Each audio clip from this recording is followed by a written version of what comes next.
Una consulta breve o previa si quieren plantear algo respecto de la clase anterior, de la clase pasada, de los temas que estuvimos comentando la clase pasada.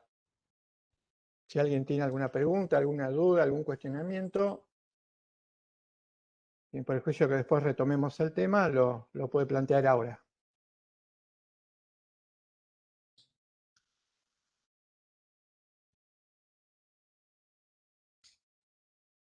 Profe, buenas tardes. Sí, Mi buenas nombre es tardes. Florencia Sánchez.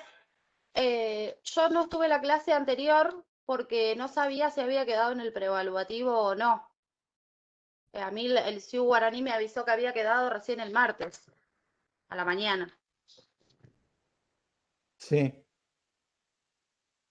Nada, y No, quería mi consulta. Perdón, perdón. sí, entonces fue un problema, sí, fue un problema que se enteraron tarde, no importa, se resuelve. Si estás saliste sorteada y te comunicaron recién el martes, me parece que hay que hacer una excepción. Perdón, si Muchas podés, gracias.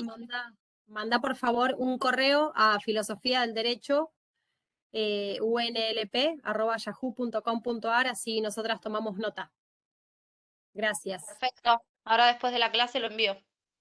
Vale, gracias. Y también, por favor, recién Jimena decía que Di Lorenzo no tiene luz para conectarse. También todas estos inconvenientes, si los pueden mandar todos al mail, así nosotros centralizamos ahí la información, porque a veces entre los chats se nos pierden y son informaciones que a nosotros después nos sirven para pasar lista. Así que todos estos inconvenientes, si los pueden mandar al mail de filosofía, les agradecemos. Igual que los chicos que tienen que retirarse antes o entran después, también, todo al mail de filosofía.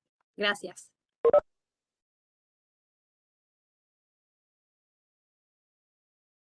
Bien, retomamos entonces algunas de las ideas que empezamos a desarrollar en la primera clase para ampliarlas y agregar algunos nuevos contenidos.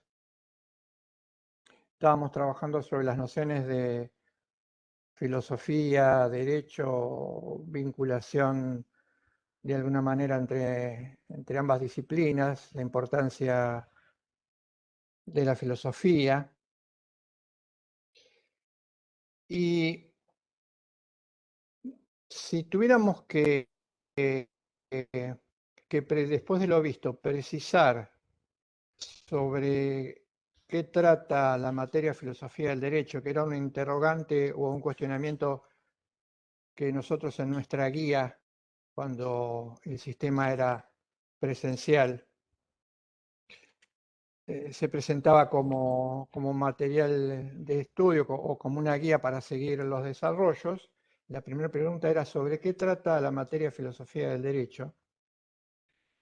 Diría que en principio la materia filosofía del derecho lo que trata de hacer es modificar el esquema de conocimiento de aprendizaje que en la currícula de una facultad de Derecho tiene, abarcando casi la totalidad de los contenidos, una explicación de cuál es el derecho positivo vigente, podríamos decir en nuestro caso, en la República Argentina. Casi todas las materias de la currícula trabajan sobre una descripción de lo que es el derecho positivo vigente aquí y ahora en la República Argentina.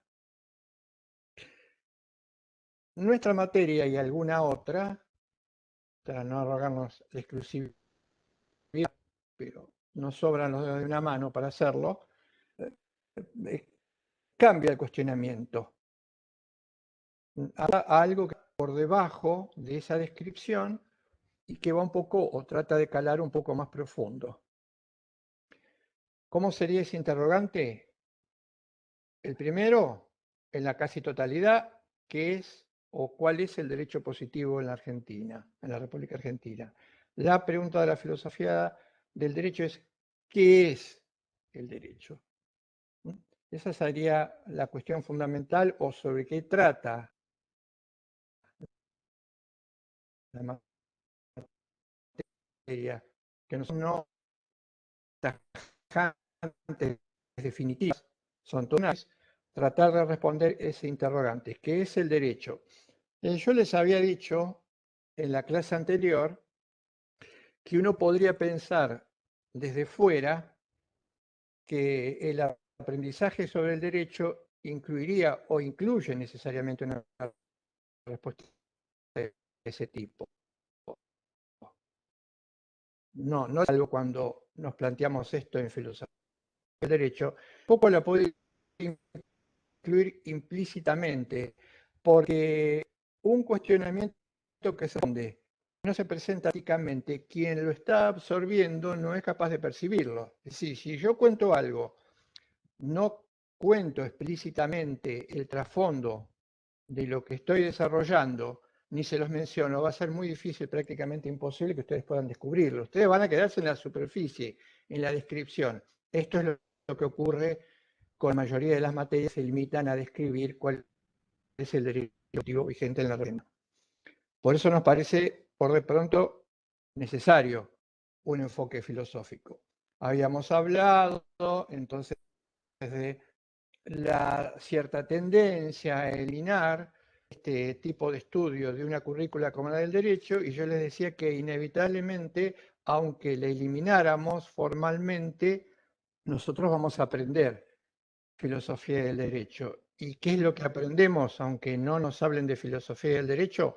¿Cuál es la cosmovisión o perspectiva de fondo quien cuenta o desarrolla un articulado X de cualquier materia? Que a veces hasta ni siquiera es consciente del todo de cuál es la perspectiva que soporta o que apoya lo que está contando. Y esto puede ocurrir, esto no es descabellado, no es lógica, siempre por alguna idea que vamos a seguir desmenuzando en esta clase. Yo diría que podemos reemplazar la palabra filosofía por la palabra pensar. Hablamos de lo que era pensar, el pensamiento, empezamos a hablar en la clase anterior. Si a ustedes les parece mejor, les resulta más sencillo, porque la palabra filosofía parece demasiado abstracto, muy elevada, diríamos de lo que estamos hablando es cómo pensar el derecho. ¿Se piensa el derecho? ¿Se debe pensar el derecho? Por supuesto que se debe pensar el derecho. Pero como lo comentamos en la clase anterior, cuando nosotros pensamos algo,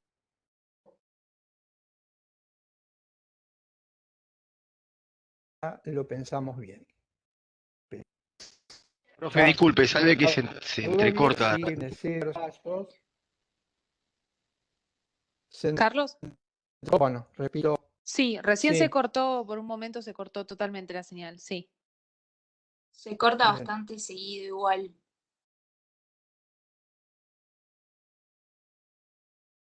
A ver, retomamos más o menos donde la idea que quería dejar.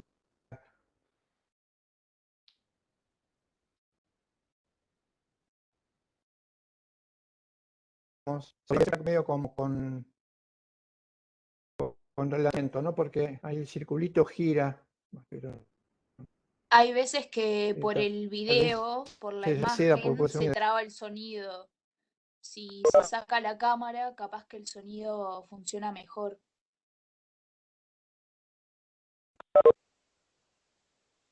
A ver.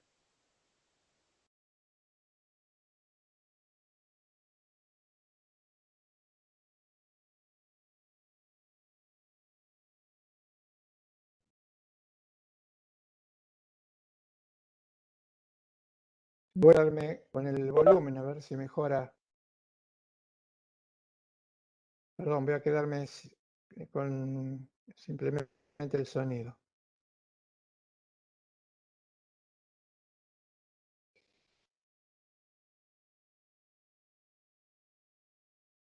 A ver ahora, díganme si se escucha o seguimos entrecortados.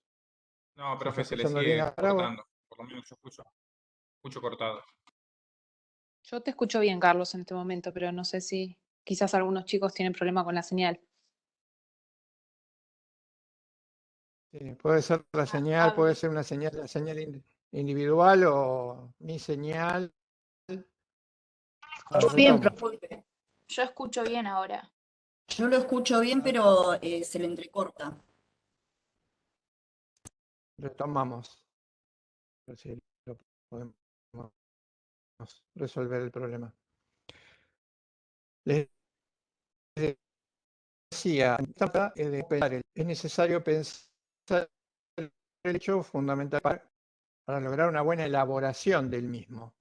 Y si ustedes recuerdan, en la última parte de la clase anterior, les dije que teníamos que diferenciar claramente lo que era el derecho de un supuesto del derecho, que es lo que habitualmente denominamos ordenamiento jurídico u orden jurídico, o podríamos llamar también derecho positivo vigente. Son dos cosas completamente diferentes. Por lo tanto, es necesario repensar el derecho a los fines de generar una elaboración que se convierta en orden, en ordenamiento jurídico y que sea compatible con la idea o con la esencia del derecho, que es lo que vamos a tratar de investigar en este curso. Podemos usar, me había quedado en esta cuestión, podemos usar la palabra pensar o reflexión en vez de la palabra filosofía. ¿Qué tratamos de hacer en este curso? Abrirnos a la posibilidad de pensar o reflexionar adelante sobre el derecho y sobre cualquier otra cuestión.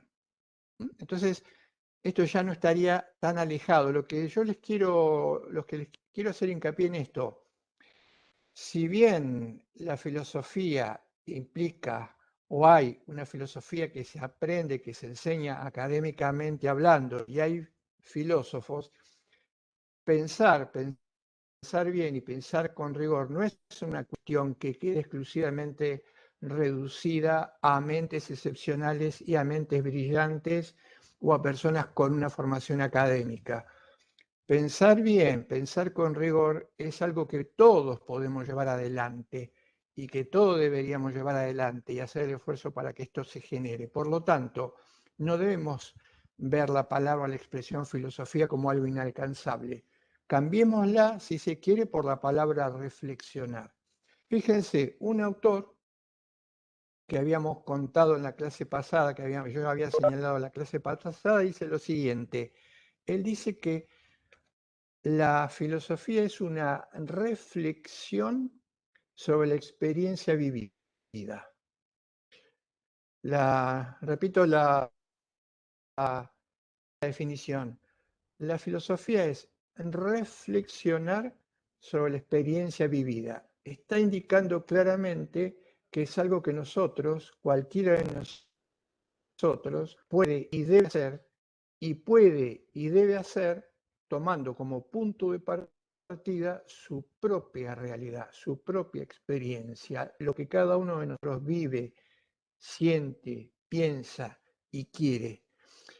Pero la palabra que lo antecede es reflexión. La reflexión no es cualquier cosa, la reflexión no es una respuesta automática, una respuesta sabida, no elaborada, un espontaneísmo. Reflexión implica ponerse a distancia de lo que uno está haciendo para someter a juicio eso que está haciendo y luego volver sobre el ámbito de acción y modificarlo si fuese necesario. Reflexión implica alejarse, distanciarse, quebrarse sobre uno mismo. Cuando piensa en cualquier ejemplo que tenga que ver con su propia experiencia, con su propia existencia, cuando ustedes muchas veces toman distancia de algo que hicieron y generalmente con la intención de saber si decidieron bien o mal, lo que tratan de hacer es tomar distancia de esa situación que ahora quieren enjuiciar para saber si decidieron bien o si decidieron mal. ¿Qué implica la reflexión? Primero, separarse del momento.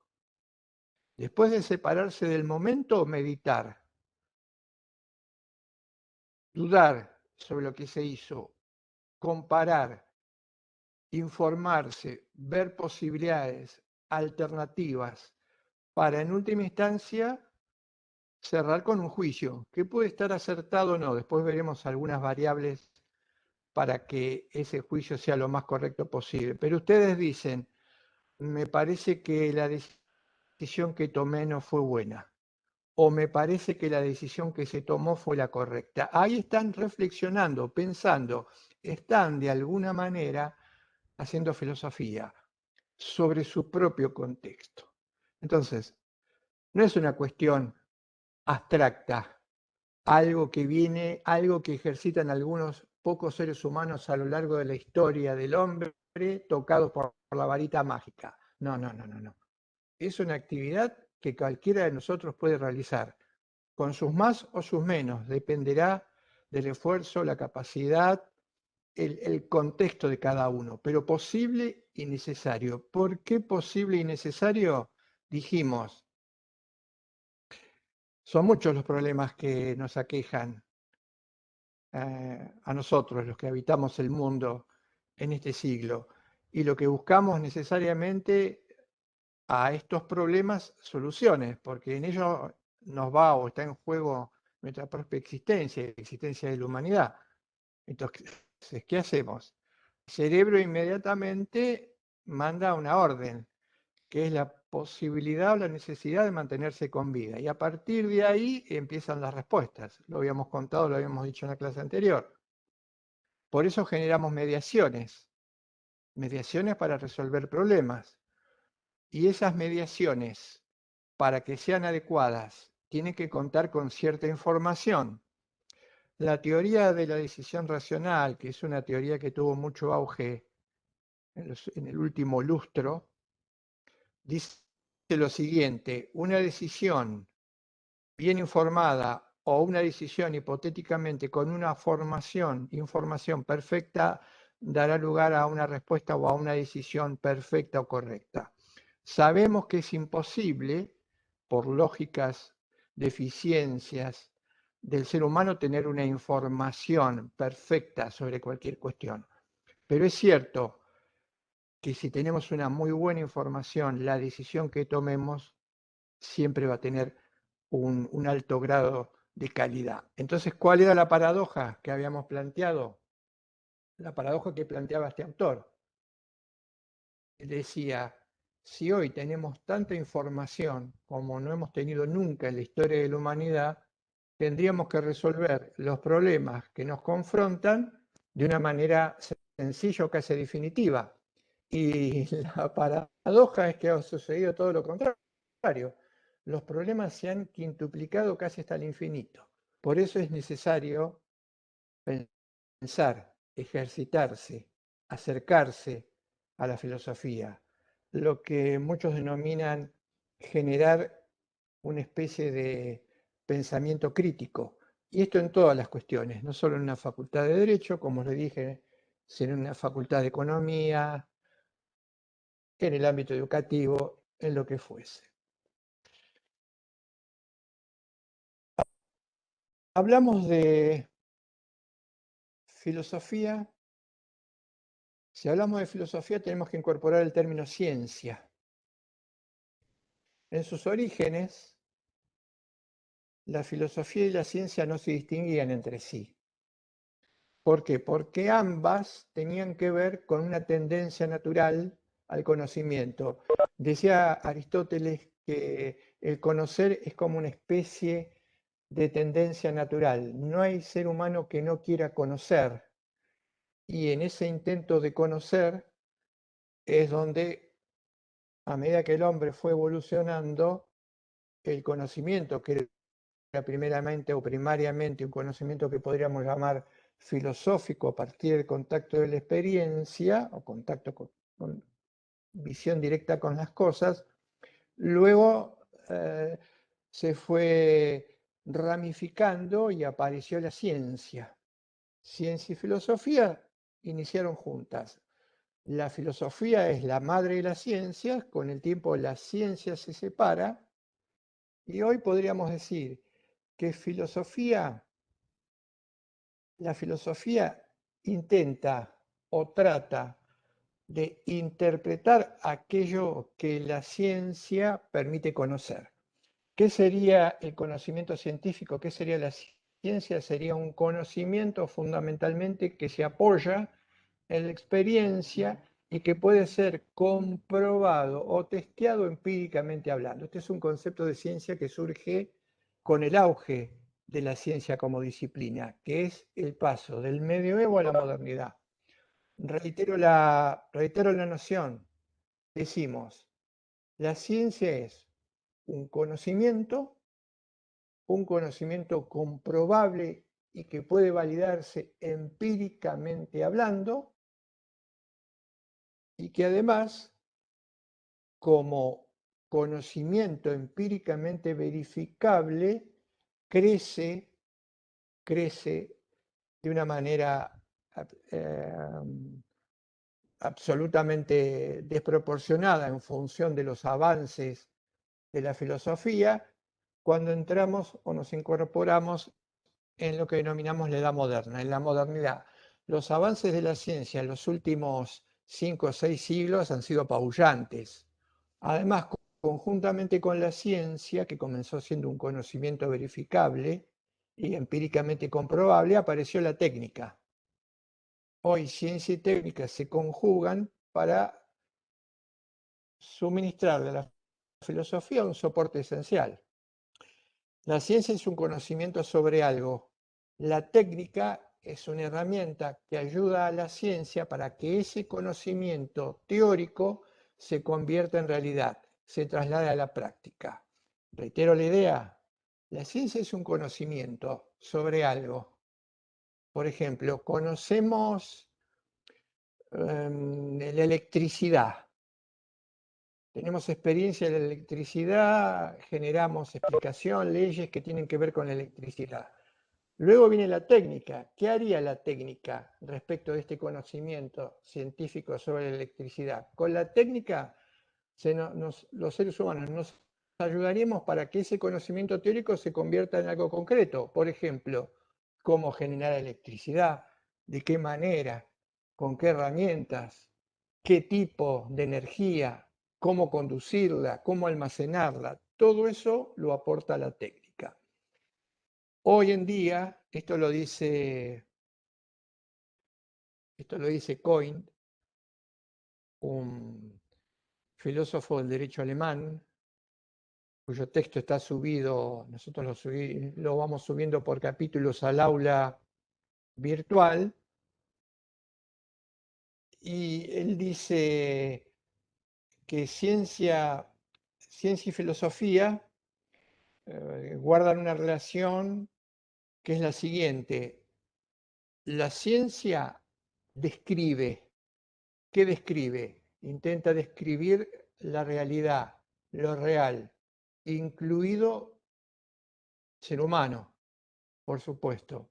Y la filosofía que se apoya en ese conocimiento que la ciencia le da, por ejemplo, si nosotros quisiéramos indagar sobre el ser humano, tendremos que apoyarnos necesariamente en una ciencia o en una disciplina como es la biología.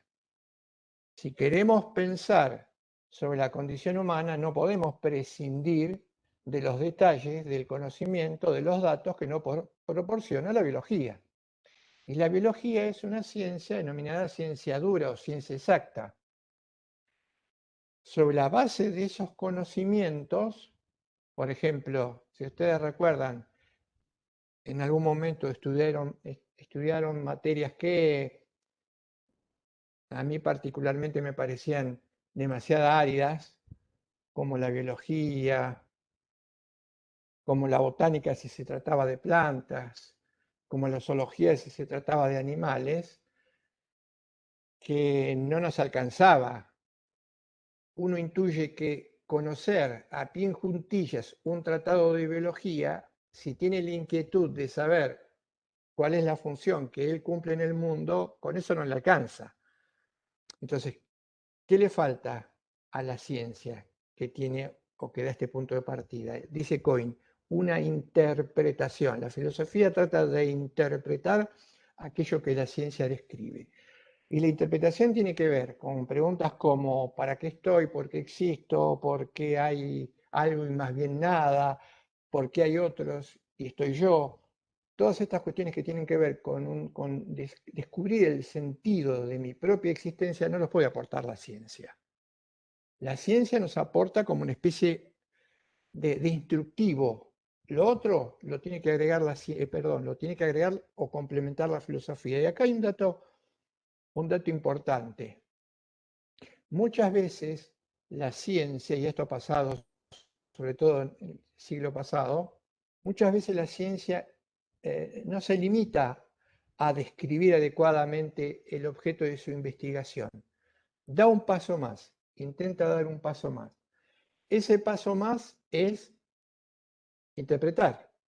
Pero claro, no tiene herramientas para generar una interpretación de lo que ella describe. Y entonces, ¿en qué incurre? Incurre en un efecto que hay que tener en cuenta. Es lo que se llama el cientismo.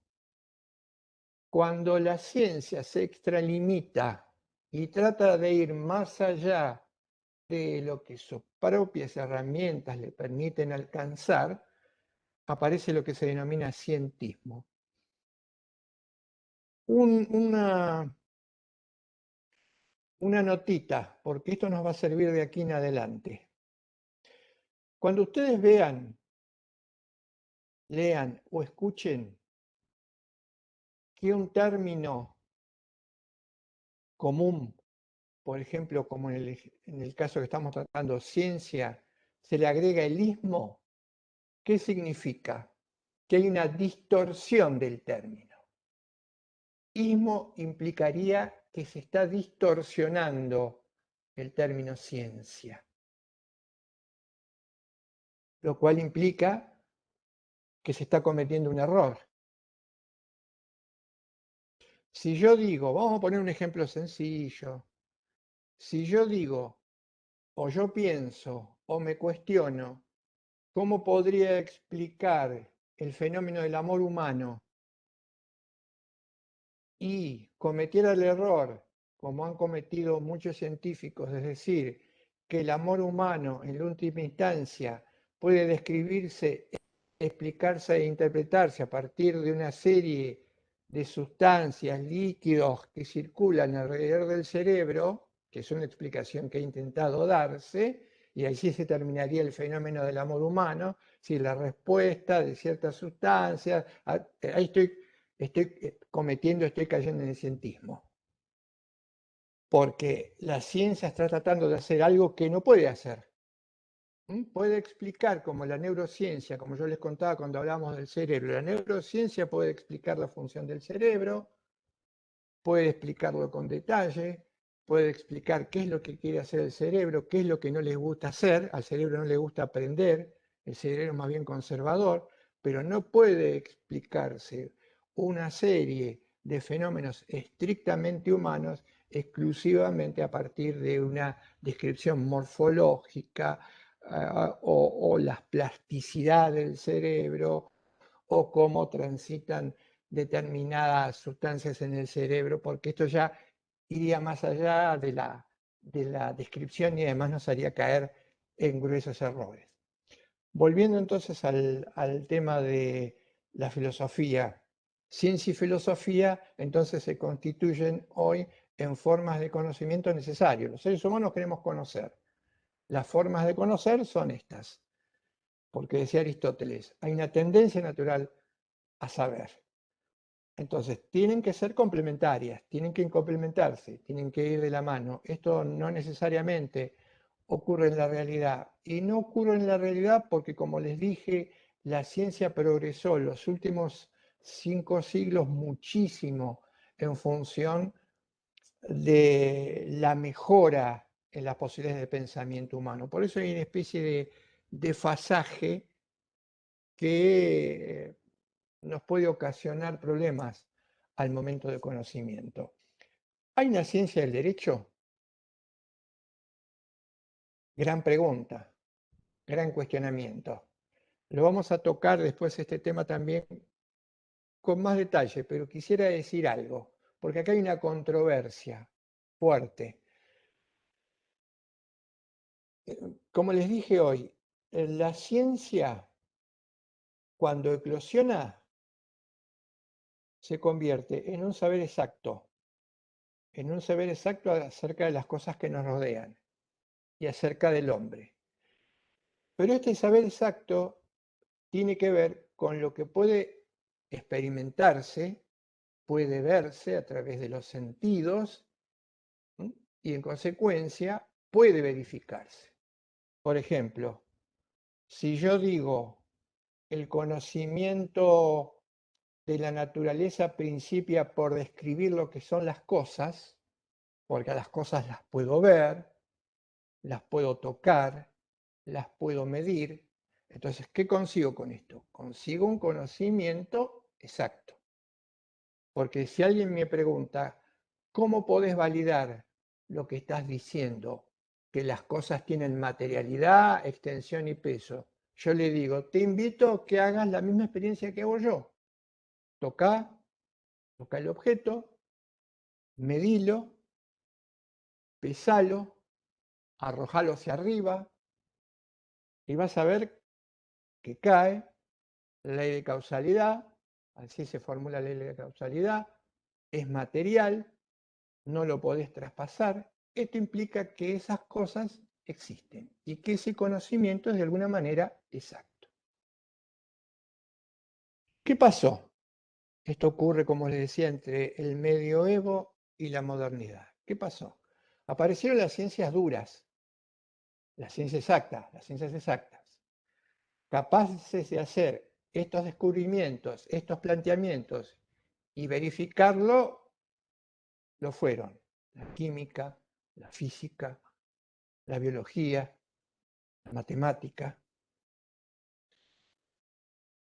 Entonces se generó, algunos historiadores del derecho plantean lo siguiente, se generó como una especie de zozobra intelectual respecto de aquellos que se dedicaban como objeto de estudio a otras cuestiones que tal vez no guardasen una identidad con los objetos que estudiaban las ciencias duras. Y esto pasó, por ejemplo, con el derecho.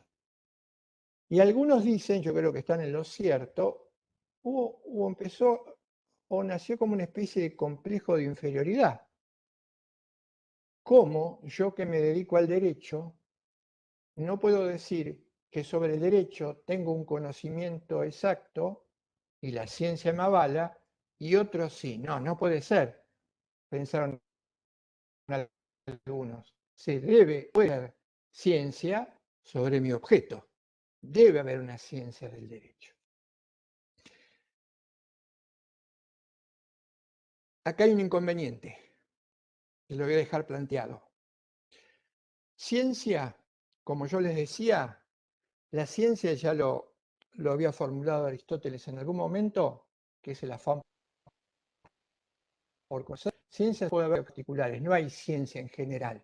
El conocimiento científico solo es de objetos particulares. Ahora bien, cuando alguien hace ciencia, tiene que tener muy en claro, muy definido cuál es el objeto que quiere conocer. Tiene que definir el objeto que va a ser materia de conocimiento, porque a partir de ahí se va a construir un método para acercarse a ese objeto. Si todos coincidimos en que la arena es un objeto que puede ser pasible de conocimiento científico, porque lo podemos ver, redimensionar, pesar, y todos estamos de acuerdo en que al definir la arena todos coincidimos, hacerlo de una manera muy simple, tiene un determinado color, amarillo, oscila entre el amarillo y el blanco, no hay ningún inconveniente en hacer ciencia de ese objeto, porque todos consideramos que la arena es lo mismo. Con sus más y sus menos, sus matices, estamos de acuerdo. Ahora, ustedes ya se estarán dando cuenta. ¿Podemos hacer esto con el derecho? No.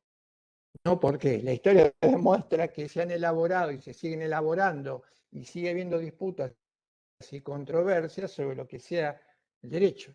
Entonces, si yo no puedo todavía o hasta el momento generar una definición que involucre, alcance y sea aceptada o receptada por todos, es muy difícil que pueda ser ciencia, y en este caso, ciencia del derecho. Tal vez tengamos que conformarnos tratándose de un objeto completamente diferente a una cosa, en el sentido material de las palabras, tal vez podamos conformarnos con los que nos dicen las ciencias sociales. Ciencias sociales cuyo avance en el último siglo ha sido muy significativo. Las ciencias sociales tienen bien en claro cuál es la diferencia con las ciencias duras o con las ciencias exactas. No pueden conseguir una unanimidad y certeza sobre aquello que están estudiando. ¿Pero por qué? Porque el objeto que están estudiando es mucho más noble, mucho más complejo, mucho más diversificado que una simple cosa. Entonces, esto, fíjense cómo podemos reordenar la cuestión de la ciencia y la filosofía. Esto que para algunos en algún momento significó un pecado, un problema o un complejo, hoy se revierte. El derecho, como cualquier fenómeno social, es un fenómeno complejísimo. Tiene una envergadura, un grado, una jerarquía, me animaría a decir, parafraseando a algunos filósofos que trabajan sobre las cuestiones sociales, que lo separa abismalmente de los objetos de la ciencia dura. Por lo tanto, es, si se quiere, algo positivo, no negativo. ¿Podemos hacer ciencia del derecho? Diría que nos falta mucho. De todas maneras, sí en forma provisional. Y por eso es que todavía siguen las discusiones sobre cuál perspectiva es la mejor, la más adecuada para definir al derecho.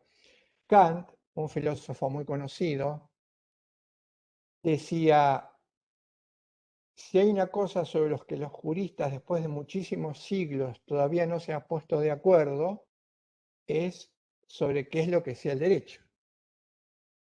No está mal, no sé si muy bien, pero es algo que necesariamente se desprende de la complejidad y de la riqueza de lo que sea el derecho.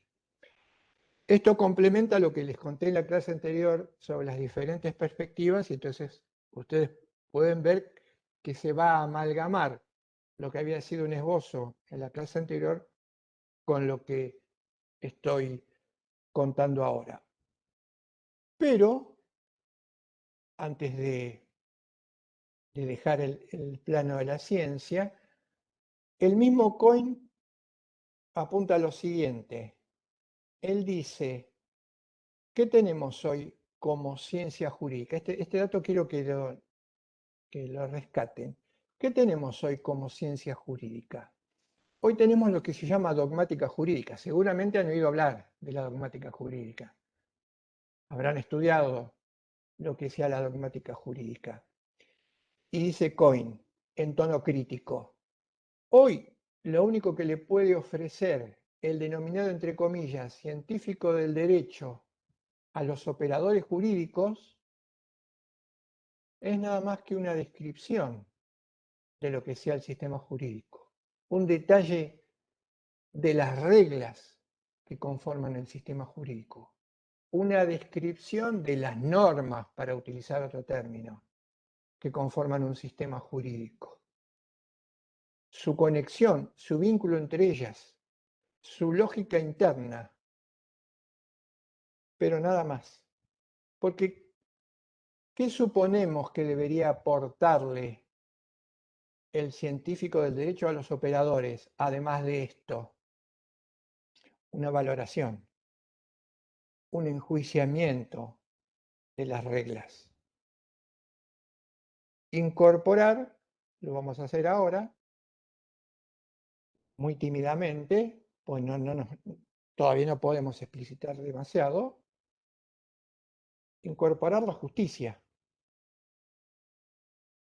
al desarrollo, a la explicación y a la descripción del derecho. Y esto no lo tenemos. ¿Por qué no lo tenemos? Dijo planteado la cuestión, que voy a empezar a trabajar, pero va a requerir muchas clases. En esa disputa sobre lo que sea el derecho,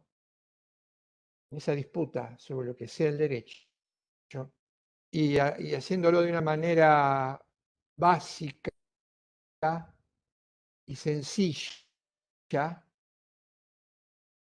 la disputa existe, está resuelta. Hay, siendo muy simple y no matizando, pero sin dejar de ser cierto lo que voy a contar, hay como dos bandos. La cuestión sempiterna de la filosofía del derecho. Dos bandos. Un bando, y yo le llamé en la clase anterior, por eso podrán entenderlo mejor a partir de estos contenidos. Un bando que yo diría, lo podría denominar la lectura oficial. Un bando o sector anterior a la lectura oficial, eclipsada y opacada y casi anulada cuando aparece la versión oficial. Y hoy, en el último siglo, siglo y medio, intentando recuperar el lugar que no debió haber perdido.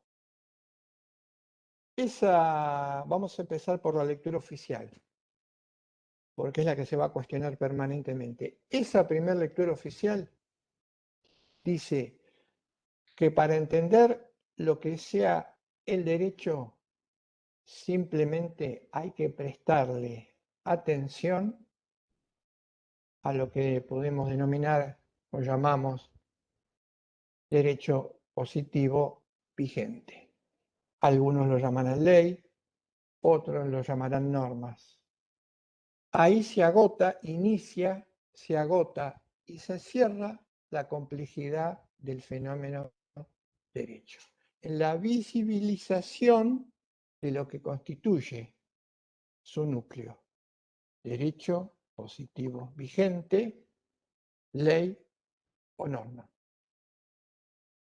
La otra lectura, fíjense que excluye completamente la cuestión de la valoración. Se excluye.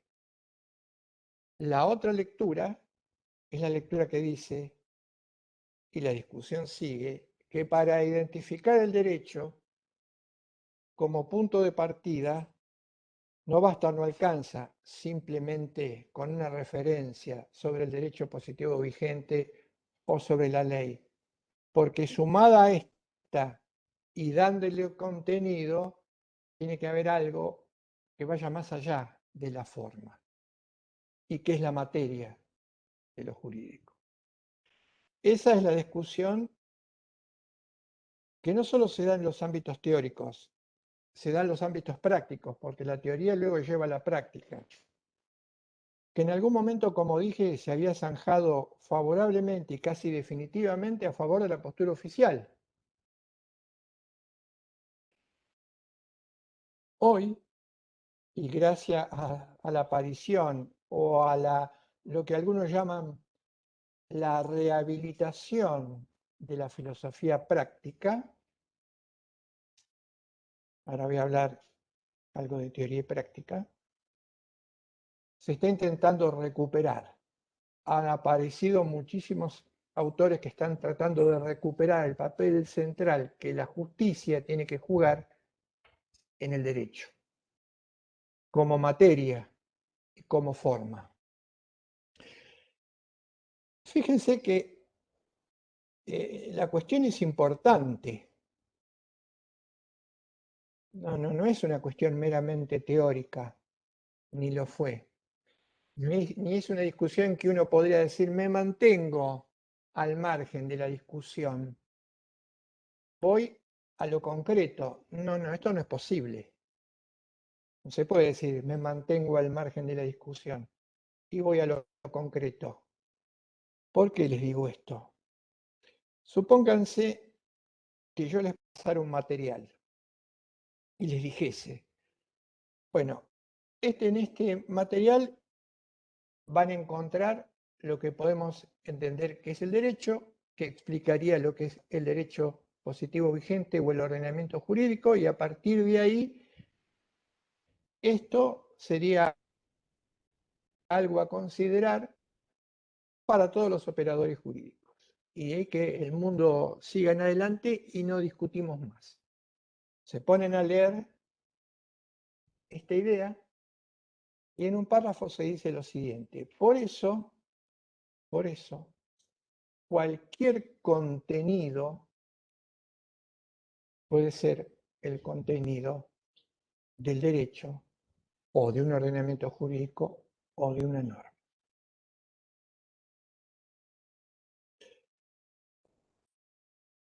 Cualquier contenido, reitero, cualquier contenido puede ser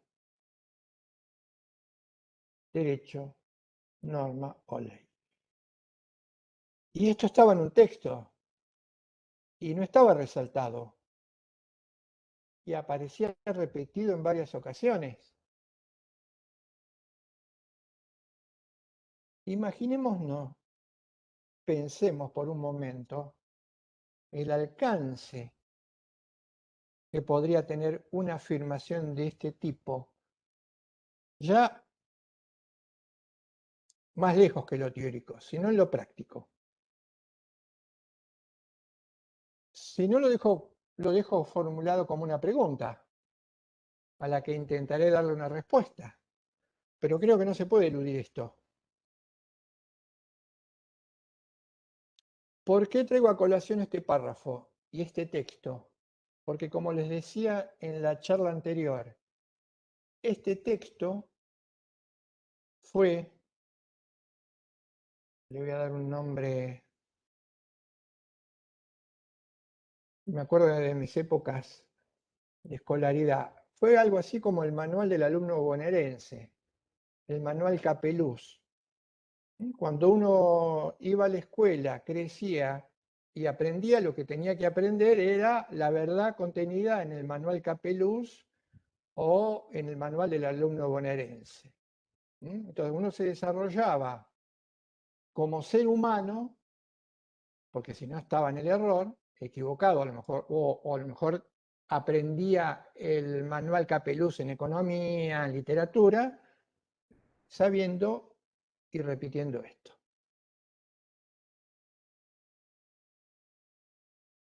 Cualquier contenido. Quien escribió estas líneas, más adelante dice lo siguiente. Esto yo lo voy a contar con más detalle, lo vamos en mucha más profundidad cuando hablemos de derechos humanos cerca del final del curso, pero me tengo que detener en esto. Y dice lo siguiente. Entonces, si hablamos de derechos, no hay derechos previos, ante o concomitante al ser humano, o antes del ser humano, que el derecho valide o respalde. No, no, no. Dice, si se tiene un derecho, esto es posterior. Y si ese derecho, cualquiera sea, no está consagrado en una norma que tiene como requisito de validación un aspecto formal y procedimental, ya habíamos hablado de la competencia, esto lo pueden haber visto en Constitucional, lo vamos a recuperar en algún momento. Entonces, no es derecho. ¿Qué significa esto? No hay un derecho a la vida, por ejemplo. Lo habrá en la medida en que la vida sea postulada como una exigencia en una norma o en un derecho positivo vigente. Si no lo está, no hay un derecho a la vida que sea previo. Sin entrar en la discusión si existe un derecho a la vida. Me parece que, como dicen algunos, la vida es un derecho por la posibilidad de que el ser humano tenga derecho. Pero no importa esto, centrémonos entonces en lo anterior. No hay. ¿Y esto de qué depende? Depende de quien elabore el sistema jurídico.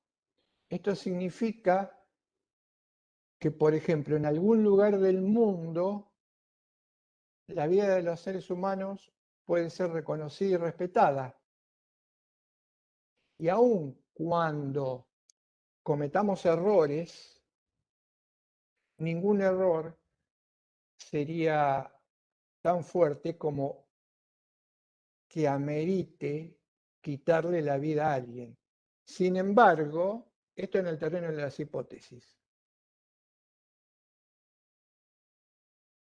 En algún lugar, en otro lugar, podría existir la posibilidad de eliminar a alguien en función de errores cometidos viviendo en sociedad. Con lo cual, ese derecho a la vida no existiría, porque existiría la posibilidad de la pena de muerte, sino que además se apoyaría en esa idea de que el derecho puede tener cualquier contenido y si el derecho está o existe es a posteriori en función de la voluntad de quien elabora o legisla, pero no previamente.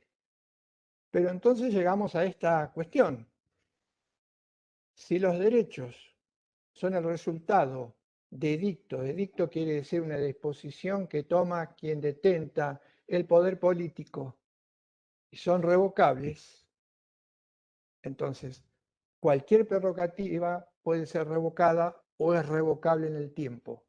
Con lo cual, quedamos librados al más supino arbitrio. Entre el arbitrio y la arbitrariedad hay como una micromilésima de distancia. Entonces puede observar a diario, constantemente.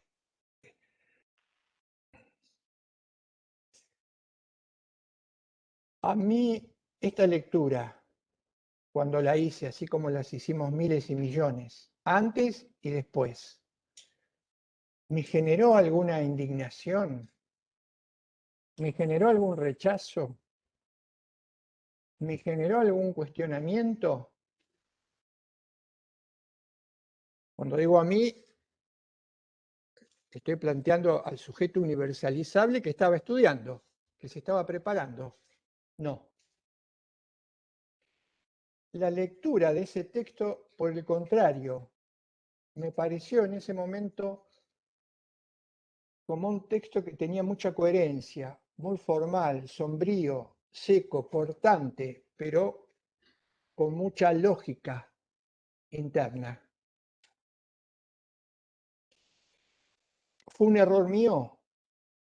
¿Fue un error de todos los que antes y después salieron al mundo con esa idea de derecho en la cabeza, luego trasladado a los métiers o quehaceres de todos los operadores jurídicos? Porque no nos olvidemos lo siguiente.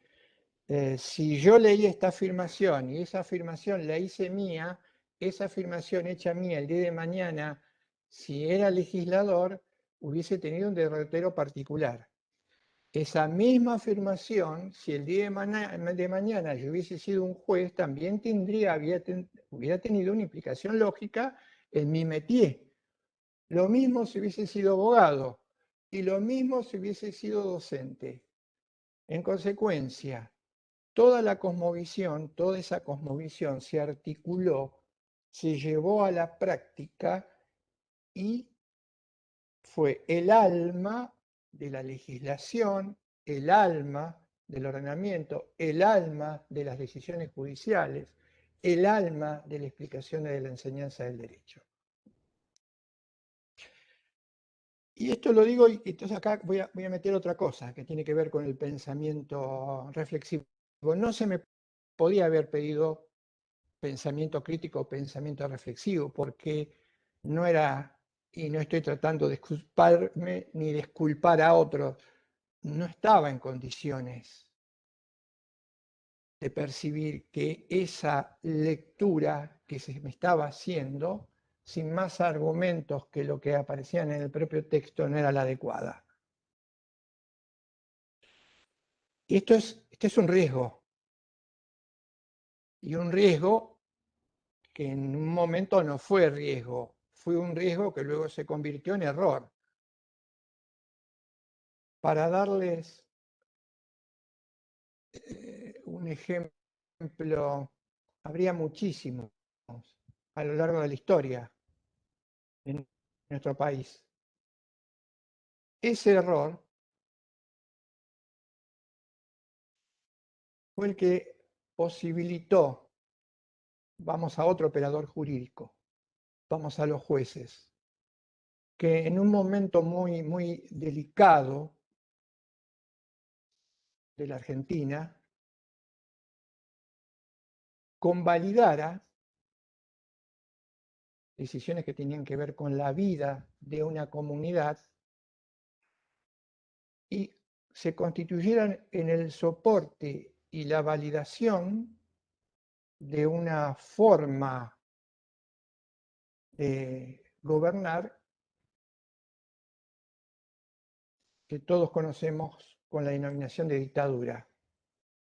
Cuando uno suponía o supone que desde el ángulo del derecho las dictaduras no podrían ser y no pueden ser convalidadas bajo ningún punto de vista. Claro, con este punto de vista sí. ¿Por qué? ¿Por qué con este punto de vista sí? Si una persona que se forma en el derecho se forma como se formaron millones con esta idea, hace el siguiente razonamiento. Soy juez, tengo que aplicar el derecho. ¿Qué aprendí cuando me formaron como abogado? Aprendí que el derecho es todo aquello que emana de una autoridad competente. En consecuencia, si el derecho es todo aquello que emana de una autoridad competente, todas estas disposiciones fueron dictadas por un gobierno que de alguna manera, en los hechos, en la teoría o en la práctica, se convalidaba como competente de arriba hacia abajo. No nos olvidemos, y para esto puedo apelar a lo que ustedes ya conocen, la famosa pirámide.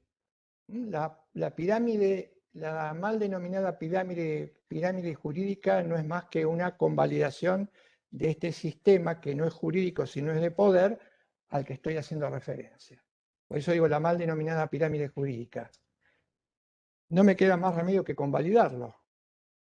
¿Cuál es la autoridad competente? El que está dictando las reglas. Pero aún más, aún más. Alguien dijo que la Constitución, una Constitución, es válida y le da apoyatura a todo el sistema o todo el ordenamiento jurídico, en tanto y en cuanto todas las disposiciones que se hayan dictado puedan relacionarse unas con las otras a partir de una cadena de validez que llega a la Constitución.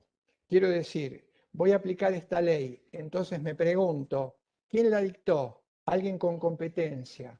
Voy al que la dictó con competencia y le digo, ¿de dónde saca la competencia? La competencia le indicó tal regla que yo tengo la posibilidad de dictarla. Perfecto, voy para arriba.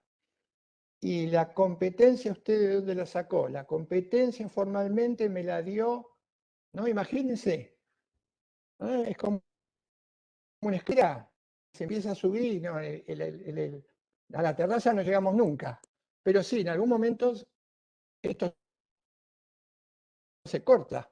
Nos vamos con la Constitución. Entonces, ¿qué hacemos? Primer problema, ¿qué hacemos con esta primera Constitución? Entonces, no, esa primera Constitución además tiene que haber tenido una especie de proto por primera vez, algo que le da validez a la Constitución que tenemos formalmente hablando. Y entonces, supongamos que el mundo no tiene Constitución y los que formamos el mundo decidimos darnos reglas. Este autor decía, ahí está solucionado el problema. ¿Por qué? Porque si quienes por primera vez decidieron cuáles iban a ser las reglas de una comunidad que no las tenía y las pudieron imponer, dicit o sic, dicho, así está dicho de esta manera, y las pudieron imponer, entonces, quien puede imponer un precepto a otro está legitimado y puede exigir o requerir del otro obediencia. Pero vuelve la pregunta.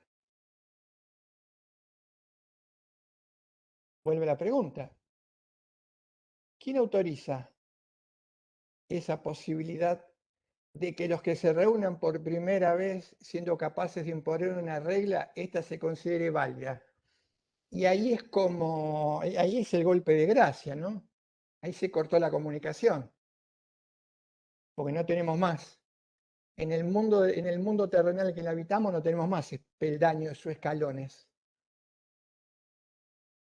Sin embargo, a mí me dijeron en ese momento y en los momentos en que estaba hablando de la Constitución, que para todo problema siempre una inteligencia potente, potentísima, a la que debíamos subyugarnos, como es la inteligencia, no digo que no la tienen, pero los adjetivos calificativos son otras cosas, como una cabeza alemana podía darnos la respuesta. ¿Cuál fue la respuesta? Fíjense, hoy les dije, hay una discusión que todavía se mantiene entre quienes sostienen que el derecho es simplemente un producto social y quienes sostienen que el derecho, además de ser un producto social, está fuertemente relacionado con cuestiones valorativas. Esta segunda lectura conformó o constituyó lo que en el origen de la humanidad y a lo largo de muchos siglos se dio a conocer como postura o doctrina del derecho natural. Lo estoy contando muy simple. Hay muchísimas matizaciones, pero no, en este momento no vendrían al caso. Como reacción a eso surgió la lectura oficial.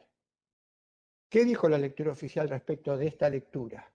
De todo, que era una lectura que no se sostenía, que era prejuiciosa, que era el resultado de la subjetividad de los sujetos, que tenía que ver con lo religioso, que era incomprensible, que era generar un animismo, suponer como que la naturaleza tenía como una especie de realidad porque se podían obtener reglas de la naturaleza, que era una cuestión ideológica, que era un dislate. Ya lo vamos a ver puntualmente cuando entremos en el tema de la justicia, y que hoy todavía se sostiene. Entonces, si esto es un dislate, si esto es una locura, si esto es un delirio, si esto es arbitrariedad pura, lo único que nos queda es el derecho positivo vigente. Porque ¿dónde vamos a ir a buscar el fundamento del derecho? ¿En el cielo? Veamos la respuesta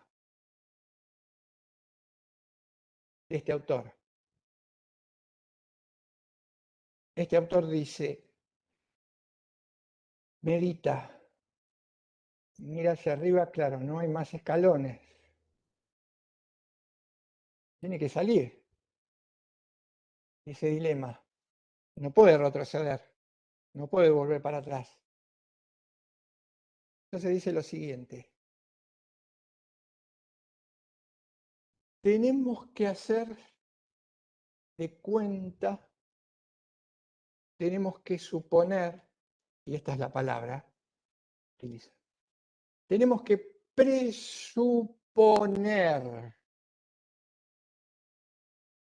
tenemos que, la reitero, presuponer. ¿Saben lo que significa presuponer o un presupuesto? Es algo que puede estar o no estar, es algo que puede estar para uno y para otro no, es algo que generalmente uno imagina y que después generalmente no tiene correlato con la realidad. Ahora, que alguien nos proponga como corolario de esa explicación del derecho avasallante durante siglos, que el fundamento último está en un presupuesto, implica de alguna manera hacer explícita o implícitamente honor a la otra lectura. Hay que presuponer. ¿Qué es lo que tengo que presuponer?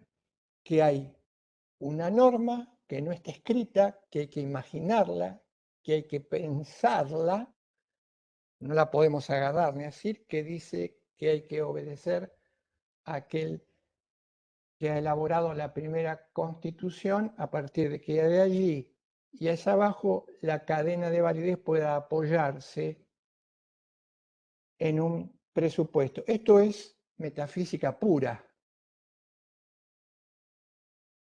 elaborada por un antimetafísico. Cuando digo metafísico, digo simplemente, o estoy diciendo simplemente, es un término muy usado en filosofía clásica y medieval, estoy diciendo simplemente que en la realidad hay algo más allá de lo que solamente puede verse, mirarse, tocarse y sentirse. Eso es metafísica. Una respuesta metafísica de un autor antimetafísico.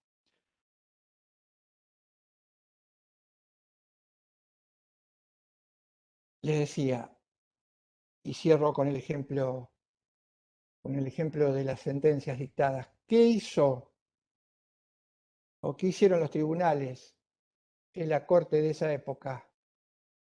Convalidaron lo que habían dictado los tribunales, es pacto de esa época. Algunos decían, lo que pasa es que no podemos cortar la cadena y la continuidad, los males, llámenlo como lo hayan llamado, se convalidaron reglas que no podrían haber sido convalidadas ni legitimadas nunca. Sí, si admitimos que el derecho es lo que contaba esta cabeza. Hoy la discusión sigue. Es una discusión interesantísima, pero más allá que una discusión interesante, voy a contar esto ahora, pero a ver si lo adelanto y lo podemos entender. Si voy a tomar algunos de los nombres que veo acá en la pantalla. Si Faustina incorpora esta idea y mañana es legisladora, si Eva incorpora esta idea y mañana es docente, si Guillermo incorpora esta idea y mañana es juez, si Ignacio incorpora esta idea y mañana es docente, ¿qué piensan que pueden llegar a encarnar como praxis de la teoría aprendida?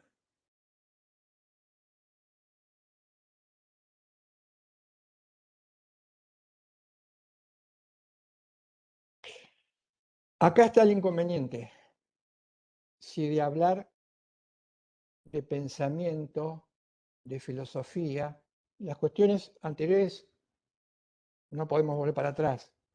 Nos generaron sangre, entre otras cosas, no se puede volver para atrás.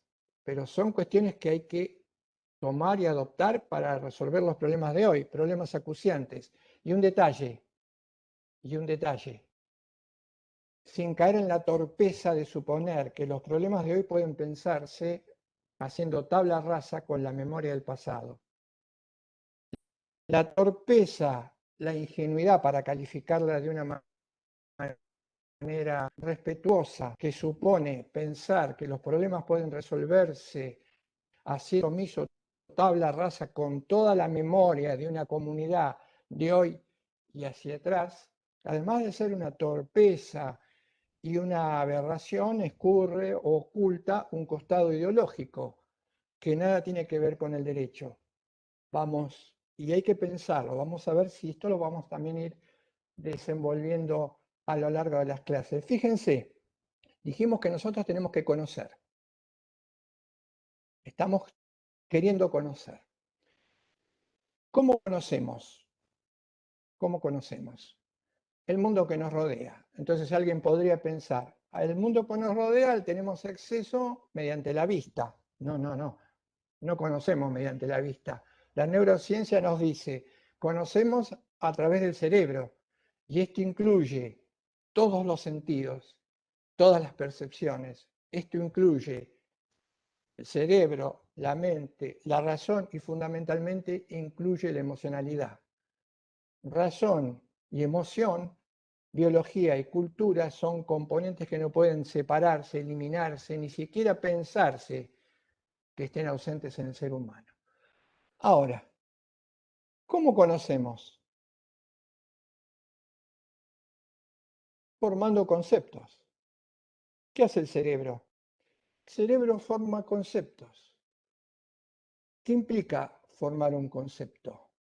Formar un concepto implica generar una definición que me permita luego representarme mentalmente aquello que conocí. No podemos pensar si no es con conceptos. Los conceptos son o están estructurados por lenguaje, por palabras. Entonces, si yo me choco con una pared, vamos a jugar un poco, hacer un poquito de ciencia ficción.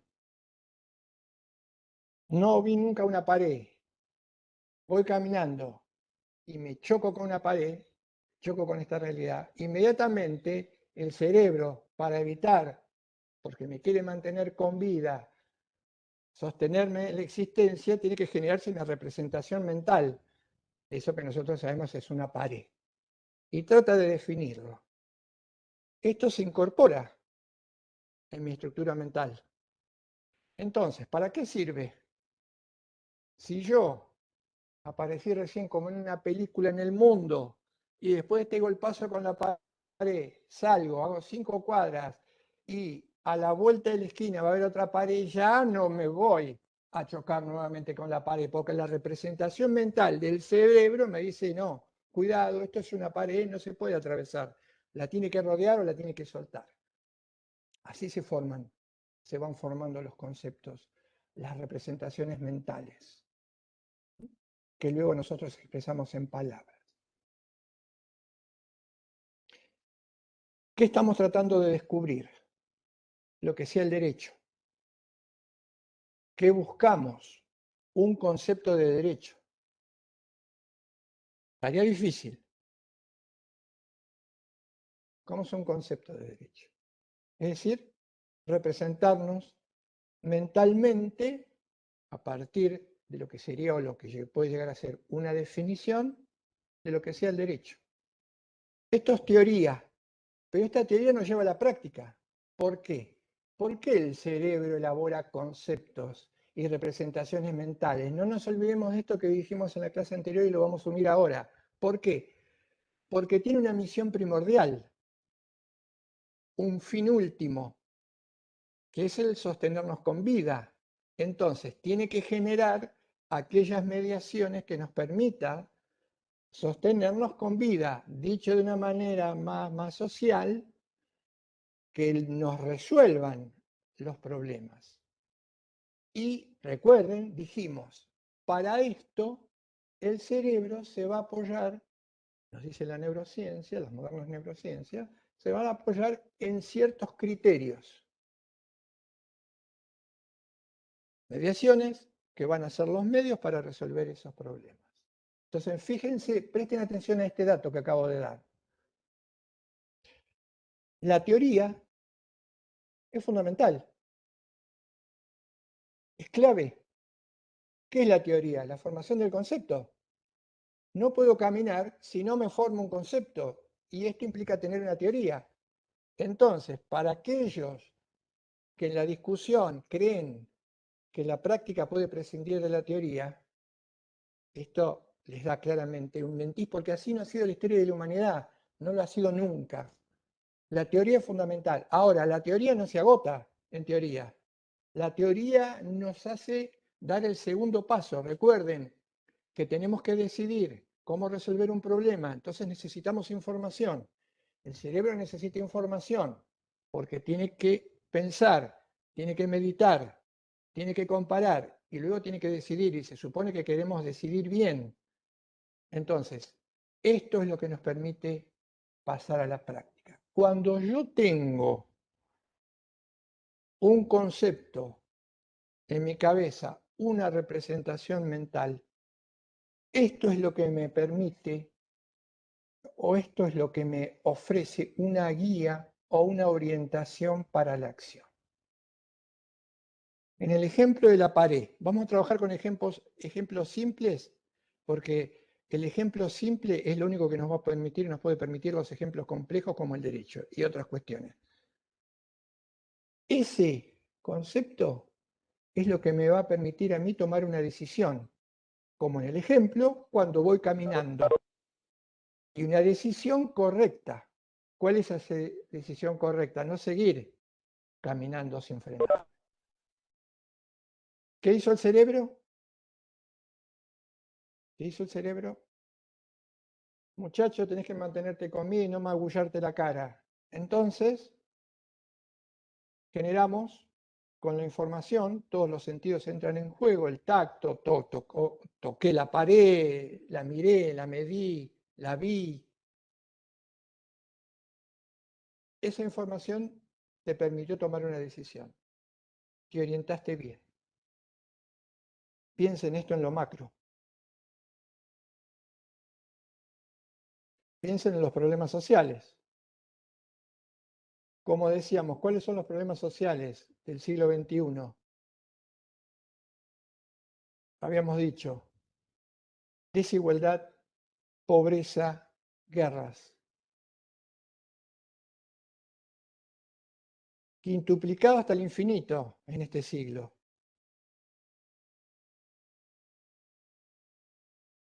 Intentos de resolverlo. ¿Se intentó resolver? Por supuesto que lo intentamos resolver. ¿Por qué no lo resolvemos? Si tenemos muchísima más información que la que tenía un hombre del siglo X. Dijimos, porque hemos fetichizado la mediación y la hemos convertido en un medio, a ese medio lo hemos convertido en un fin en sí mismo. Veamos un ejemplo concreto, pero que se entienda. Si no doy otro, si entendemos esto, es esencial. Dijimos que formamos conceptos.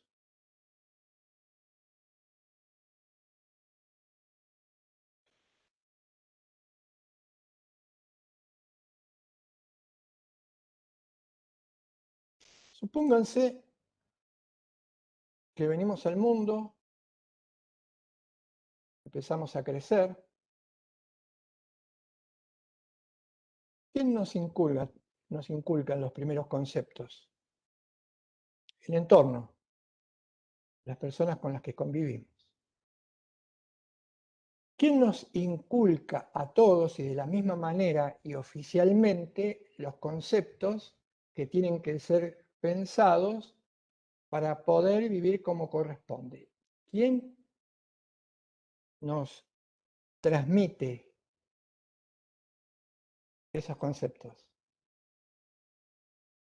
De manera uniforme para todos, aunque no todos tenemos a veces acceso. a eso. ¿Quién? La escuela. Perfecto.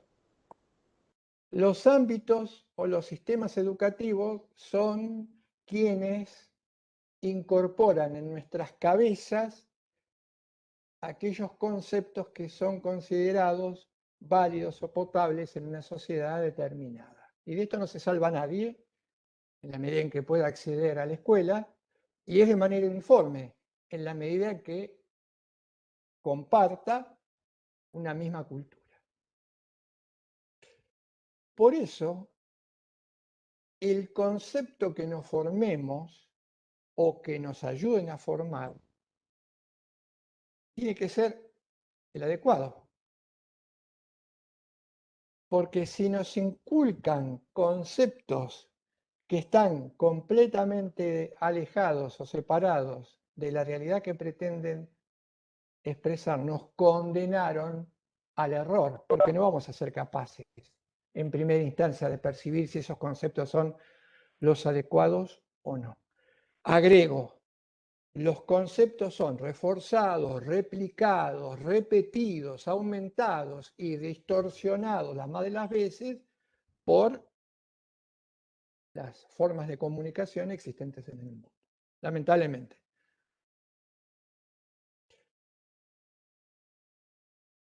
Si tenemos en claro esto, vayamos entonces al ejemplo. Vamos aprendiendo los conceptos en nuestra más tierna infancia. ¿Cómo los aprendemos? A través de la gestualidad de la acción de nuestros padres, madres, hermanos. Gestualidad. Y voz. Porque aprendemos a hablar porque primero repetimos y luego nos vamos dando cuenta que lo que el contenido, y el contenido conformado por el concepto que nos incorporaron. Supongamos que en algún momento vamos a tener bien en claro, deberíamos tener bien en claro que hay o que tenemos ciertas diferencias con los que convivimos. Cuando digo ciertas diferencias, por ejemplo, me refiero a ciertas diferencias anatómicas. Percibimos las diferencias anatómicas.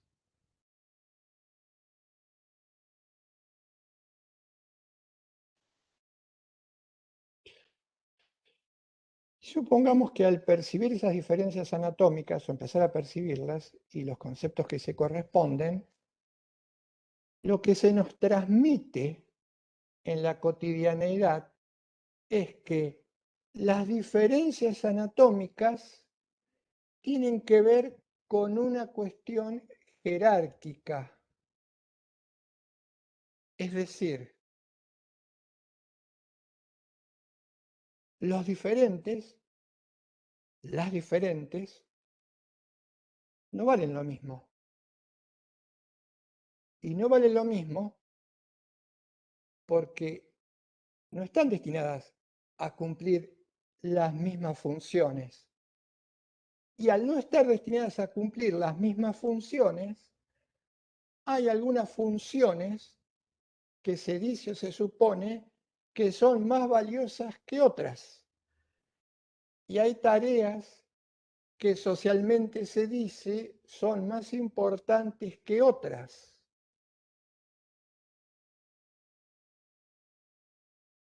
Lo incorporo, se replica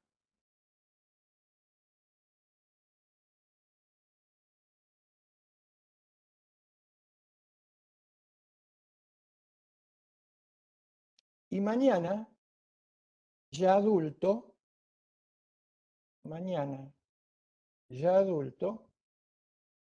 puedo convalidar, por ejemplo, cuando estudio, me pasó cuando estudiaba o cuando leía sobre cuestiones filosóficas, alguien que decía que hay dos niveles de realidad en el mundo. Está lo perfecto y lo imperfecto. Y que lo imperfecto está necesariamente adosado o juzgado a lo perfecto, o está incardinado a lo perfecto.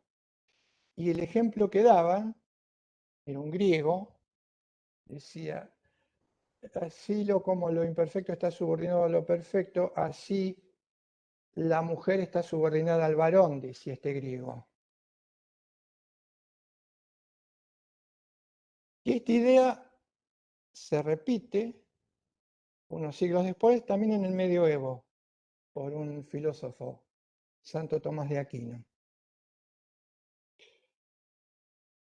Pero luego, y ya en los comienzos de la modernidad, esta idea que había quedado,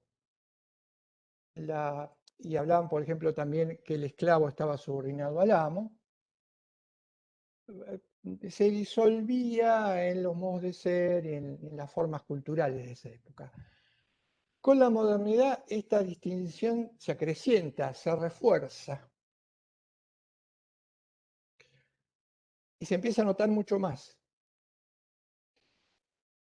Y entonces, como decía, yo adulto podría llegar a convalidar que alguien, una mujer, gane mucho menos que yo cumpliendo la misma función, porque claro, ¿cuál es el concepto y la representación mental que tengo en mi cabeza?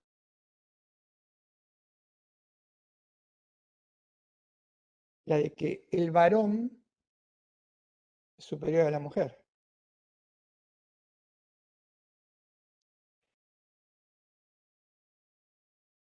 Tengo un concepto que yo denominaría machista.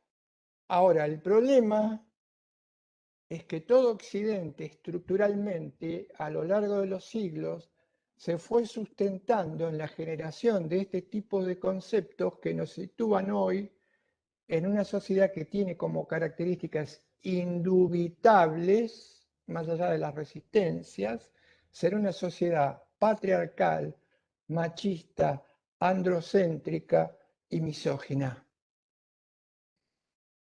¿Por qué se sostiene o se sostuvo? Se sostiene y se sostuvo culturalmente esta forma de pensar, porque los conceptos no se cuestionaron nunca, porque los conceptos se absorbieron de manera crítica, porque los modos de comportamiento reforzados en los primeros ámbitos de vida, reforzados en los sistemas educativos y los demás ambientes de interacción, corroboraban, consideraban estos parámetros, estas medidas como naturales. Todo eso que incorporamos conceptualmente hablando, podemos denominarlo, vamos a darle un nombre. Los filósofos sociales les llaman marcos categoriales. Algunos los llaman lentes, más sencillo. Los conceptos son los lentes o los marcos categoriales con los cuales comprendemos la realidad, porque necesitamos conocer, pero para conocer tenemos que comprender, porque el comprender nos permite actuar o interactuar.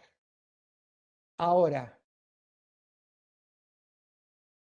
estos lentes o marcos categoriales no son universales, no son absolutos, no son naturales, no son para toda la vida, no son para todas las culturas, no son para todo el mundo. Precisamente porque ese lente tiene que ver con la situación, lo que nosotros llamamos el condicionamiento que opera en el contexto. Todos los que estamos en este momento, en esta clase,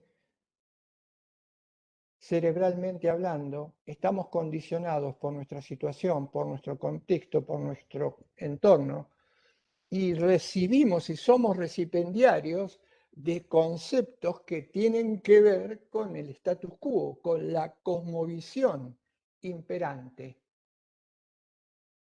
Ahora, los conceptos no son inmutables. En algún momento los conceptos tienen que ser revisados. La realidad es compleja, es rica, cambia. ¿Cómo podemos suponer que una cultura puede resolver sus problemas cuando intenta plantearlos y resolverlos con conceptos que fueron elaborados hace siglos atrás? Y además de una manera crítica. Hay que ayornarlos. Nunca se puede construir un concepto de cero. Pero cuando el contexto, cuando el pensamiento me indica que tiene que ser modificado, tengo que apoyarme en lo anterior, en lo que pueda mantenerse e incorporarlo lo nuevo. Nosotros estamos pensando o pensamos al derecho con lentes o marcos categoriales que se originaron en la modernidad, en un lugar puntualmente absolutamente desconectado a su vez de nuestros propios patrones culturales. Por lo cual no solo incorporamos conceptos que no tenían nada que ver con nuestra realidad, esto es lo que implica la colonización, esto es colonizar, esto es colonialismo. Podemos liberarnos territorialmente hablando, pero lo que no nos hemos liberado lamentablemente es mentalmente hablando.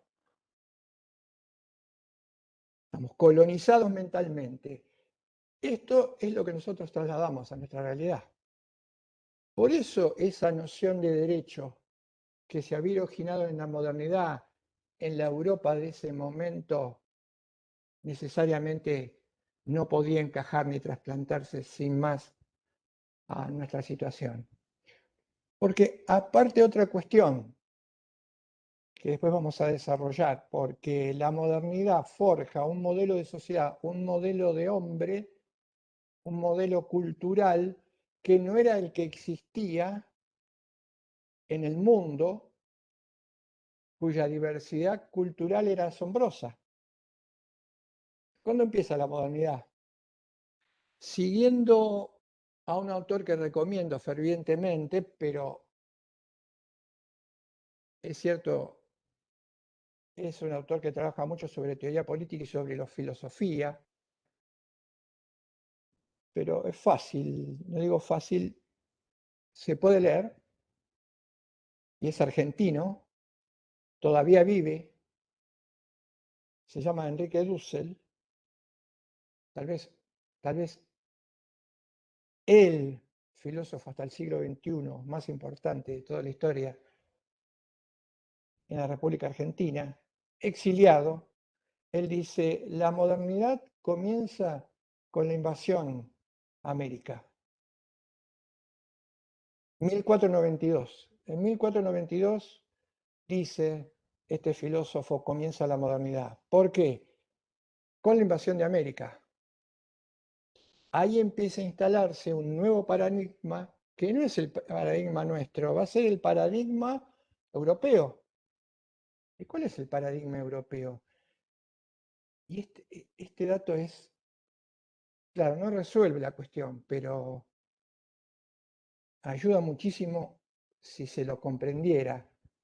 Él dice, y parafrasea a Colón. Colón en algún momento dice, todo puede hacerse, hablando con uno de los miembros de la tripulación, dice, todo puede hacerse y no hay nada que no pueda comprarse y modificarse, y eso que puede hacerlo todo es el oro. Ahí comienza, ya saben lo que vino después, el vaciamiento del continente, el saqueo del oro, la destrucción de culturas que eran completamente diferentes a las culturas europeas. No vamos a hacer un juicio de valor sin más o en menos, pero la cultura europea siempre habló de civilización y bárbaros para los pueblos originarios, la discusión de si los habitantes de los pueblos originarios eran humanos o no, la fijación a partir de la colonización mental que aún hoy sufrimos en compararse o compararnos con el modelo europeo, y a partir de allí el saqueo. Ahí se constituye la modernidad. La modernidad, que es la aparición de la figura cultural del burgués, la tasa de ganancia, el espíritu de lucro, pudo ser lo que fue y es en función de este saqueo. Pero la figura de sujeto que vamos a trabajar, porque nosotros en el cierre lo voy a contar, para entender el derecho hay que entender al ser humano, se va a instalar una imagen del ser humano que no es la que existía en lugares o en culturas diferentes, pero era la que surgió en Europa. Es la aparición del burgués en contra del señor feudal. ¿Cuáles eran las claves? Las voy a mencionar, después vamos a estudiar detalladamente. ¿Cuáles eran las claves de este nuevo hombre, de esta nueva subjetividad? El individualismo, la idea de individuo, la idea de afán de lucro, de consumo, de incorporación de elementos, de ahorro, de tasa de ganancia, insolidaridad. Todo eso se incorporó como modelo y lo incorporamos y todavía lo portamos en nuestras cabezas. Hay, si se quiere, algunos dicen una crisis de la modernidad. ¿En qué consistiría la crisis? La crisis es que no nos sentimos demasiado cómodos ante lo que nos pasa y lo que tenemos que soportar, porque no podemos, porque nos damos cuenta que las herramientas que tenemos para modificar las situaciones que no nos gustan no nos alcanzan. La cuestión es que no sabemos dónde está el problema. Entonces damos, como dije hoy, respuestas que tienen más que ver con respuestas atávicas, que se pierden en el origen de los tiempos. Los problemas se van a resolver si atacamos el síntoma. Una sociedad o sociedades muy proclives a buscar el síntoma, la locura de buscar el síntoma y tapar el síntoma y destruir el síntoma, ¿no? Como la nuestra, en la suposición de que si hacemos volar por el aire al síntoma, el problema va a desaparecer. No, el problema es que volamos por el aire los demás que no tenemos nada que ver y vuela por el aire la naturaleza que nada tiene que ver y el problema sigue. Alguna vez habrá que pensar o repensar esto. ¿Qué pasó con el derecho? Ya la inferencia que ustedes pueden sacar en sus cabezas resulta más sencilla. ¿Qué pasó con el derecho? Importamos un concepto, una representación mental del derecho que veía al derecho como un sinónimo del poder y además importamos una cuestión o una noción de poder que no es la noción de poder. Hoy no voy a tener tiempo, no vamos a tener tiempo para trabajarlo, que es interesantísimo. No es la noción de poder exacta. En la modernidad, producto del paso de la servidumbre a la burguesía, el poder empieza a verse como dominio. Entonces aparece la famosísima definición de Weber, que también tuve que memorizar y entender, que me pareció maravillosa y clave. El poder es la capacidad de dominar a otro, lo que implica generar o conseguir obediencia bajo un ánimo de legitimidad, aún que implique destruirlo para evitar su resistencia. Este concepto de poder político, dicen muchos autores y filósofos del derecho, no sin razón, vamos a ponerlo así, no nos confiemos demasiado, se enseñó en todas las universidades, es un concepto distorsionado de poder. El poder es otra cosa, que además por ser otra cosa tampoco tiene un parentesco y no es hermano de la autoridad, que es una cosa diferente. Pero ese concepto de que el derecho es una orden que emana de autoridad competente y por lo tanto quien tiene poder, como decía Kelsen, y es capaz de que era Kelsen del que hablaba, yo creo que lo conocen,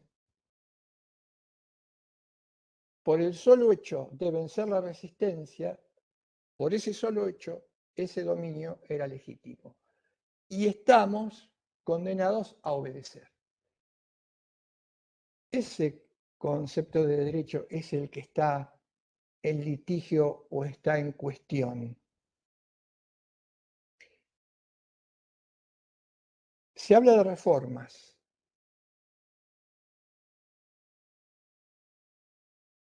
Pero las reformas que intentan llevarse a cabo para dar una respuesta que no llega nunca desde el hábito, que no es exclusiva, tampoco vamos a clavarnos todos los puñales y suponer que el derecho de que somos protagonistas es el que tiene la solución, la única solución, no.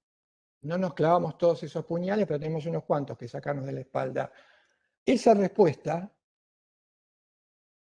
que le tendría que dar al derecho, y esa, a través de esa reforma, sigue cayendo en saco vacío. ¿Por qué? Porque el problema está en la representación mental de lo que entendemos por derecho. Y hasta que no modifiquemos el concepto y la representación mental de lo que significa el derecho, no el ordenamiento jurídico, no vamos a poder generar las respuestas que hoy ya alarmantemente no puede dar el derecho para estas cuestiones macras. Pero no es un problema del derecho, es un problema nuestro. Mejor dicho, no es un problema del derecho, es el problema del ordenamiento jurídico, que es un problema nuestro, porque trabajamos sobre el ordenamiento jurídico con un concepto completamente tergiversado de lo que sea el derecho. Un autor conocido argentino, constitucionalista, Roberto Gargalella, decía una cosa interesante. Él decía, intentamos resolver las cuestiones, es cierto, a nivel constitucional, incorporando muchísimos derechos. Cierto. Aclaro, breve discusión, para no irme, para que lo hilemos con lo que había dicho hoy. Las primeras constituciones consideraban como ciudadano, o eran considerados ciudadanos, el modelo prototipo generado en la modernidad. El individuo, varón, macho, blanco, propietario y ortodoxo o heterodoxo. Ese era el que era considerado ciudadano en las primeras constituciones.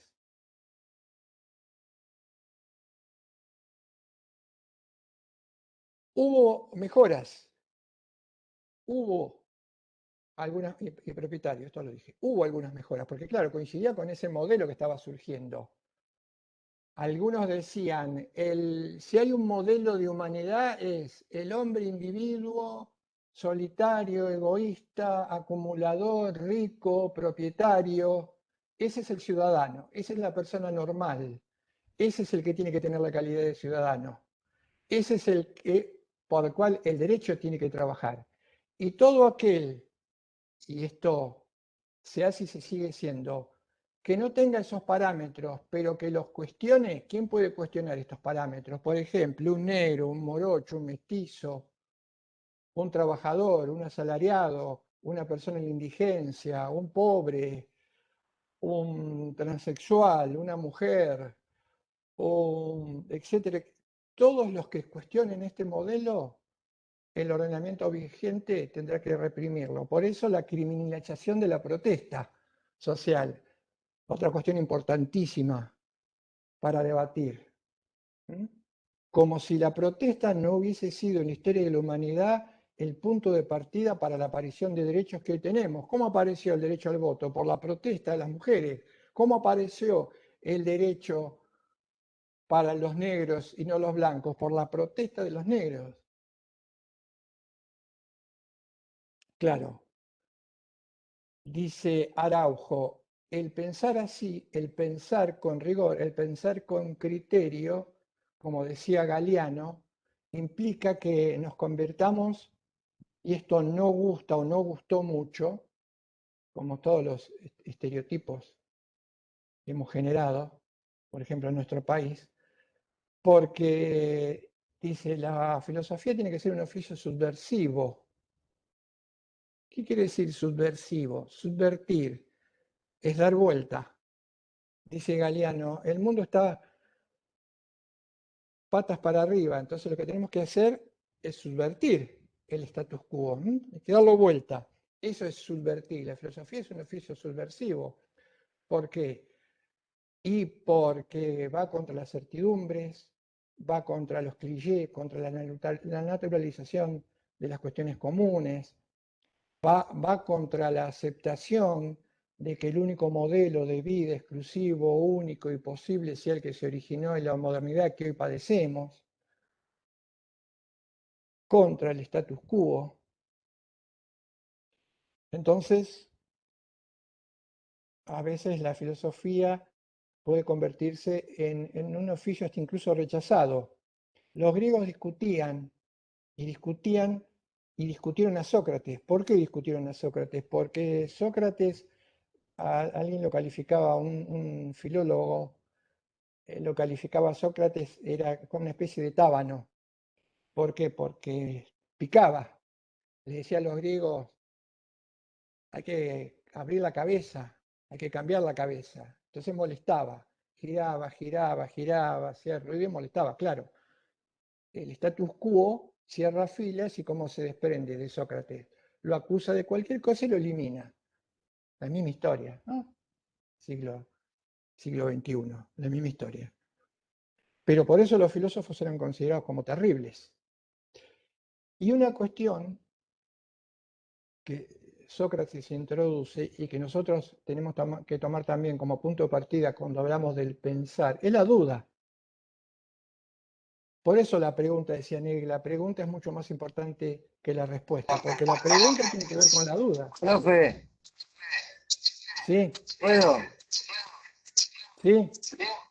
Porque yo lo estaba escuchando atentamente y bueno, usted planteaba las cuestiones de la mujer que no tenía derecho, que siempre estaba subsumida al hombre y de que bueno, que no había ese cuestionamiento.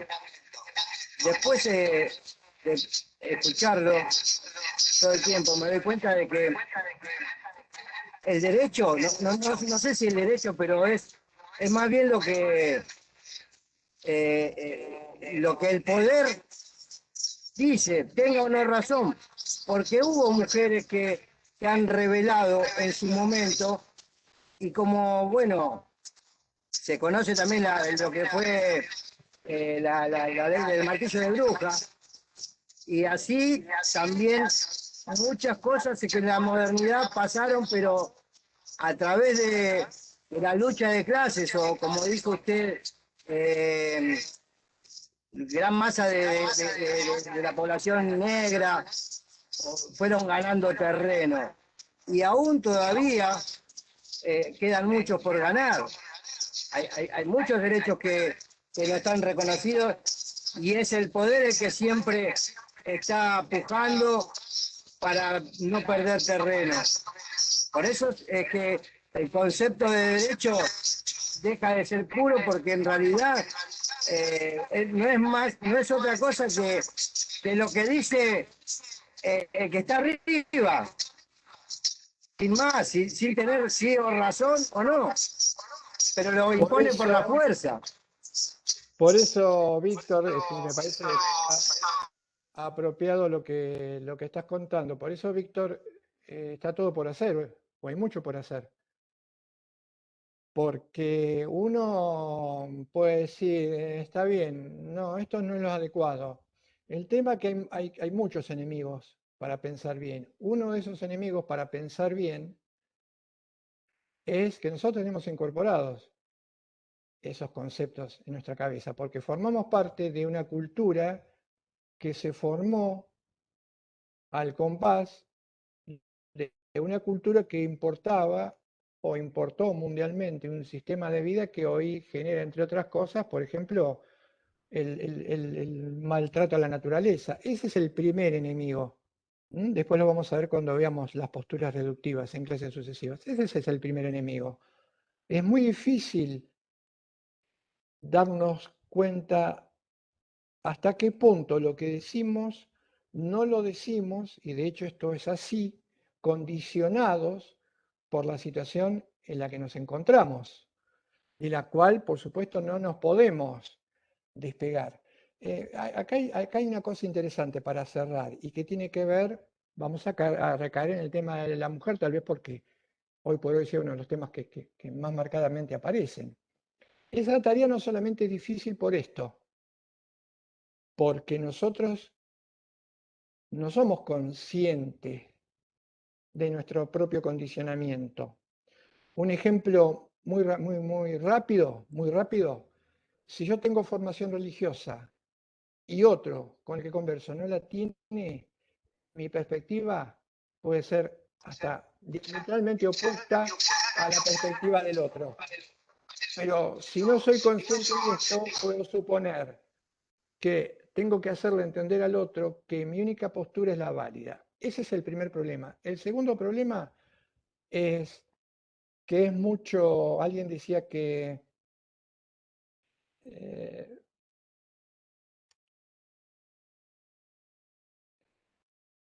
un problema, y siempre en los problemas hay una víctima y un victimario. Lo más difícil es que la víctima se dé cuenta que es víctima. Porque en la medida en que no se dé cuenta de que es víctima, convalida al victimario. Eso pasa mucho en el tema de las mujeres, en todo, pero en el tema de las mujeres.